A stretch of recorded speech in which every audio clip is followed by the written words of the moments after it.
Hi, this won't be too long, but I thought I'd better do an update. I've done an update for a while, and I know a lot of you watch my channel for the photography updates, etc. Well, I guess you do. Unless you just listen to the shit I talk, I don't really know. And obviously I've been doing a lot of shorts lately, so if you haven't been if you've not been looking out for bigger, longer videos like this one, then have a look at my shorts, because I put a lot of shorts out. So I try and do something once a week, or I was doing them once a day, but that's become a little bit like, I don't want to become boring and repetitive. It's just stupid. Anyway, let's start off. So recently I've seen that Fujifilm have brought out a new camera and 3 new lenses.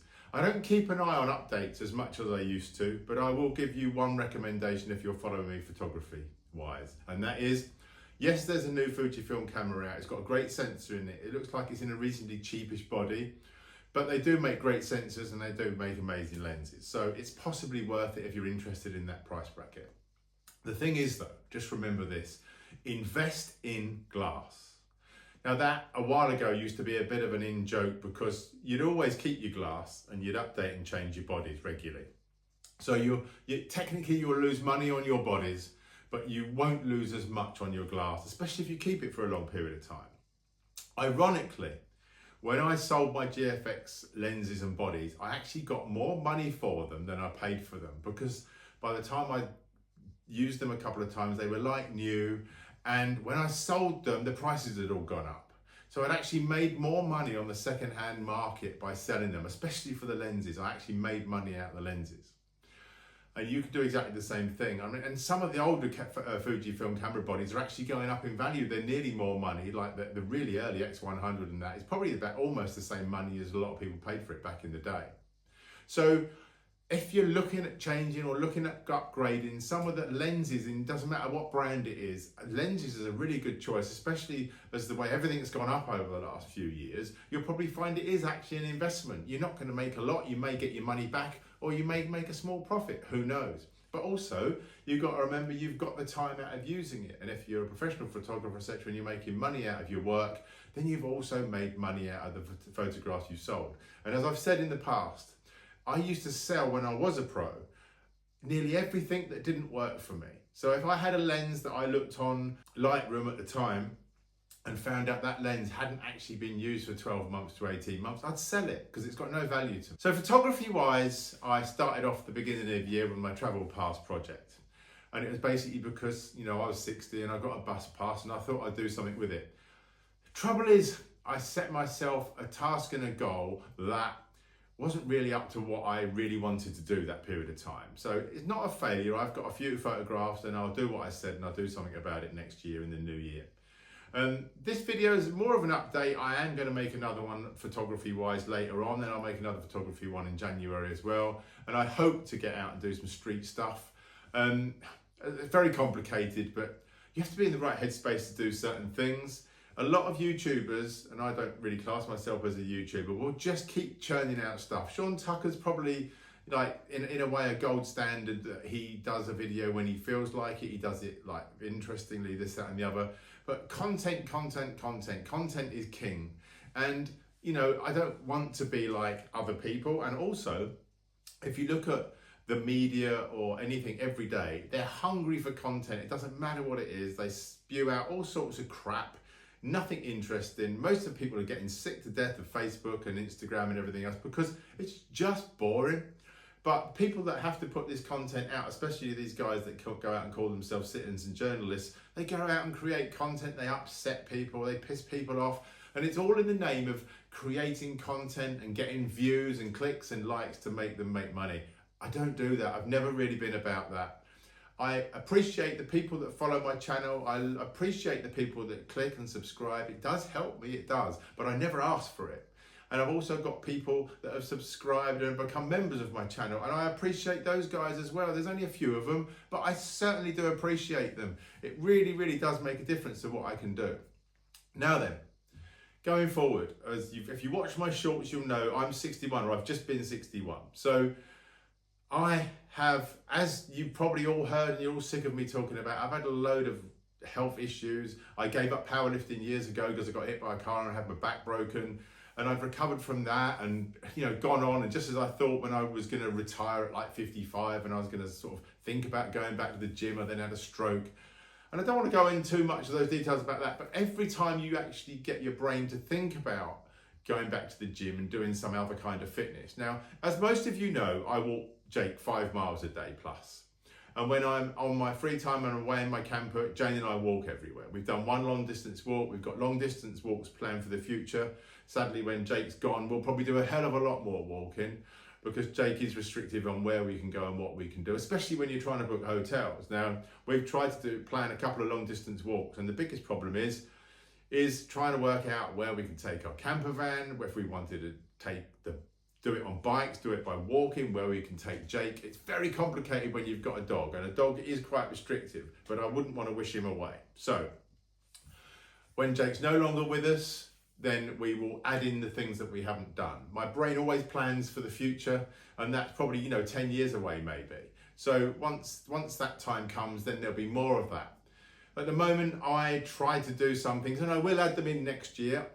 The really funny thing is, I don't think anyone appreciates how much the Thomas Heatons of this world and everything, their whole structure of their day is around making the video that makes their YouTube content. And to actually set up a tripod, film yourself walking by it, and put all that content together takes a load of time. And personally, as you get older, I don't want to spend that time doing that. I'd much rather spend my time walking. And also stopping, setting up a camera and tripod, doing all the content, this, that, and the other, then sitting down and putting it all together and editing it. It all takes a hell of a lot of time. I'm not saying I haven't got that time, I'm retired. But ironically, if anyone's retired, they know you don't feel like you've got any time. And also you've got to be in the right frame of mind and the right mood to be able to do that. And I've put some content out on some of the walks I've done and the places I've been, and it doesn't get much interest. I will still do it in the future, but when you work out the effort involved in making and editing that work to having 100 views, it's absolutely pointless. I'm sitting here today and I'm making a very short video. It'll probably come out about 10 minutes, 15 minutes, 20 minutes, something like that. But I've got to find time to sit down, I've got to make the video, and then I've got to edit it. And then I've got to get it uploaded, and then I've got to put it out. It all takes time. And also to sit here and do what I'm doing today, you've got to be in the right headspace, because otherwise I just can't think of what to talk about. And I don't want to talk garbage so none of you are interested. I always want to do something that's interesting. So the topic of the moment is, after another recent health scare, which I've spoken about, of more little bits of brain damage on this side of my brain, medication wasn't working for me, blood thinner wasn't working, and so I've had a little bit of a stroke scare again. Over and over and over again since I gave up powerlifting around my 30s because of an accident. I've always wanted to go back to the gym. I've always wanted to, and there's always been something that's happened that stopped me. This time around, I've gone back to a gym.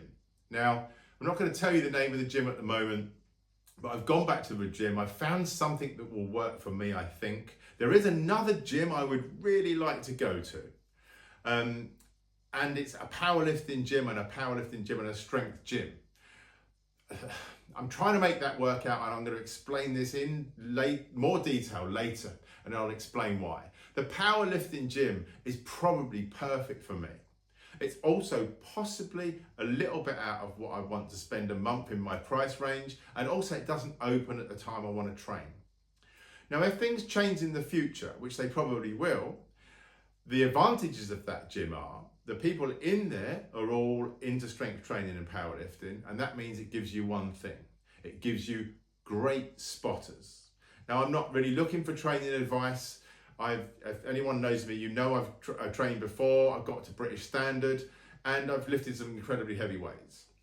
I'm not going back into the gym to do that all again. In fact, they don't recommend after a stroke, etc., that you do extremely heavy weights. But one of the things that's put me off going back to the gym is quite simply the fear of just training again and something going wrong. Well, I'm 3 weeks in, nothing's gone wrong, and I joked at the beginning it'll be kill or cure. I'm feeling fine. Obviously, when you start training, there's no pain, there's no gain without pain, and there is muscle pain, and etc. I have recently spoken to a couple of people, and I'm doing everything right, and the people I've spoken to are talking about how your muscles remember and muscle memory works. Now, I understand how that works on the short term, but I haven't trained since I was in my 30s, so going back to the gym at 61, essentially, it's a big gap. So I've started off, doing very small few sets on the first week. In fact, I did one set of 8 reps, I think it was, through all of my training, which is Monday, Wednesday, Friday, squat, bench, dead, basically. So it's legs, chest and arms, and shoulders and back on the Friday. And I'm going to talk about that at length more. I'm not going to go into that today. And I'm going to increase up. And I actually used to hate doing 10 reps of anything, and I probably still will, but that's coming in a few weeks' time. At the moment, I'm doing 3 sets of 8 this week, and then next week it'll be 4 sets of 8, and then next week it'll be 4 sets of 9, and then it'll be 4 sets of 10. Now, I'm not too sure if I want to go the lightweight, high repetition route. I was all about strength training before, and that's a bit more weight and a few less repetitions. And I used to use a Russian routine, which I will speak about at a later date. And the Russian routine used to give me a 10% lift every time I did a 10% gain on squat, bench and dead every time I did a competition over a 12-week period. And then I'd take a rest after the comp. Now then, talking about this to you guys, you're probably thinking, why is this guy who does photography talking about powerlifting? I was very good at it. I was very strict. I was strict with my food at the time. I was strict with my training. I stuck to my training absolutely strictly. I trained with a team as well, and we lifted in a competition as well. And the guys were really strict as well. So we did really well, and I did really well. Obviously, the car crash finished that for me after breaking my back. But going back now, I will tell you something that I hear all the time, and that is, I wish I had done it sooner. Because once you start having little things like strokes or any other issue, you think to yourself, that's it, life's over. And you can spiral down that hole. And then you think, well, if I go to the gym and I do this, it's going to hurt, and this is going to ache, and that's going to ache, and I have got back problems, and I've got this. Oh my God, the amount of excuses you can make in your head. And now actually going back, I've lost over a stone in the last couple of months. Now actually going back into the gym as well, I've lost a stone by diet alone, no exercise as such, except I walk every day. I've changed the way I eat. And obviously I know a lot about diet and exercise as well. Didn't want to make my channel about that, but it's quite interesting because I know from the metrics on YouTube, my audience is my age group. So I think it'll be very interesting. So strength training, I've always thought was essential, even though I stopped doing it. Going back to it, oh my God, I will not tell you how much better it makes me feel. After I've gone to the gym and I've come home, I feel better. The endorphins are flowing around the body. And yes, of course, the muscles ache, and that's going to happen for a while. And especially when I take large periods off to go away in my van with Jane, that's going to be like a month off at a time sometimes. So stopping and then going back is going to be problematic. But sometimes it's better as well for your body because it gives yourself a time to rest.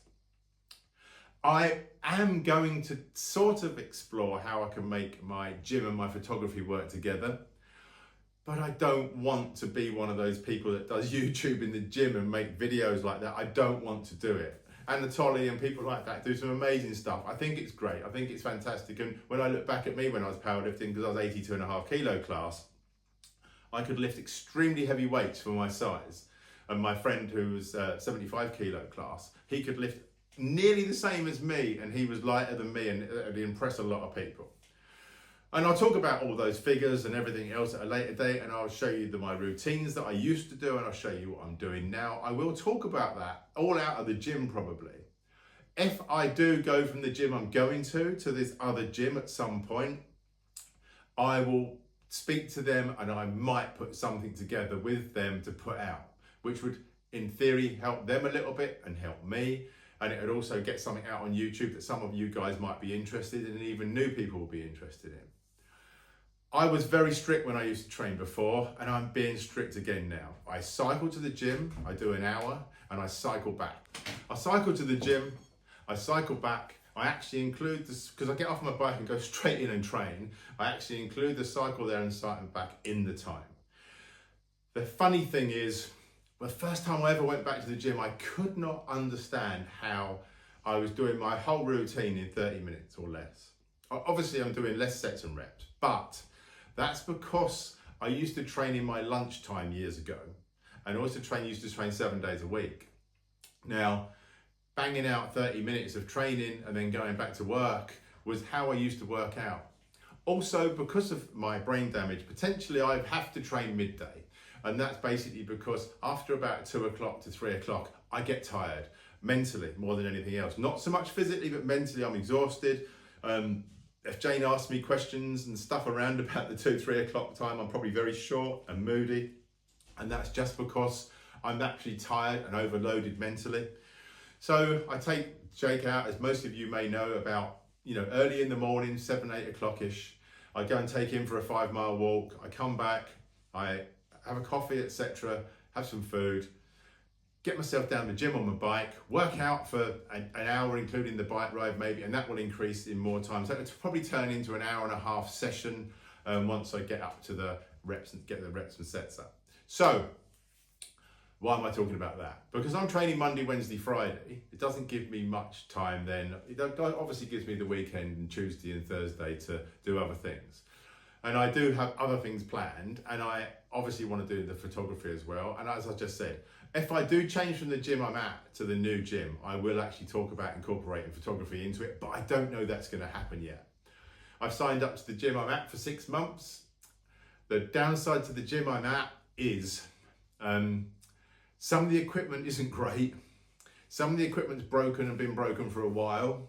The roof's leaking, and there's potentially no one in there to spot for me. So that's fine at the moment while I'm doing what I'm doing, but if I actually wanted to increase the rate, then that would become more problematic because there's no one there to spot. Someone said on one of my shorts today or yesterday, it's not all about the weight, that's for ego. Well, that's not true. If you want to actually lift heavy weights, that helps improve muscle growth very, very quickly. And if you hit those essential areas of the body, my muscle memory will come back and it'll help to grow quicker. Yes, I can do loads and loads of reps, but I don't want to do loads and loads of reps because I get my cardio from my walking and my cycling. I don't need to do loads and loads of reps to get the cardio out of it. I just need to do it to get the strength back. One of the reasons is because, if loads of you know about the stroke stuff, but obviously the car accident and my back and everything else, I have damage to my neck and my back, and that gets problematic. If I can build the muscle back to a certain percentage, that's going to help my back and my neck, and that's very important to me. It's quite funny, isn't it? In the face of adversity and getting all the negativity from the hospital and the doctors, etc., about, take all these tablets and that's it. One of the things I said to the neurologist when I was in the hospital was, can I do strength training? And he just said yes. Now, I haven't overly looked into how far I can go with the strength training because I've had a carotid endarterectomy. I must look into that and see how much I can push that 5 years after the operation. I very much expect it's not a problem. I know it was a problem straight away. You're not allowed to do weightlifting or strength training after you've had the operation, obviously because of the blood pressure, I guess, in the artery that you had operated on. So as I say, this is just an update on me at the moment. I do have loads of stuff planned, like I've just said.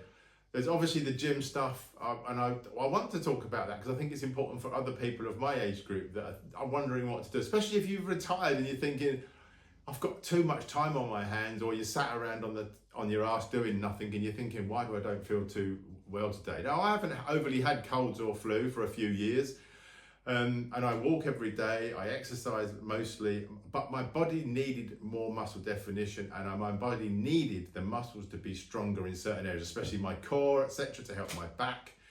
And when you realize that you're just not doing what you used to do, it does make things really complicated. I've probably gone round and round in this video because I haven't structured this very well.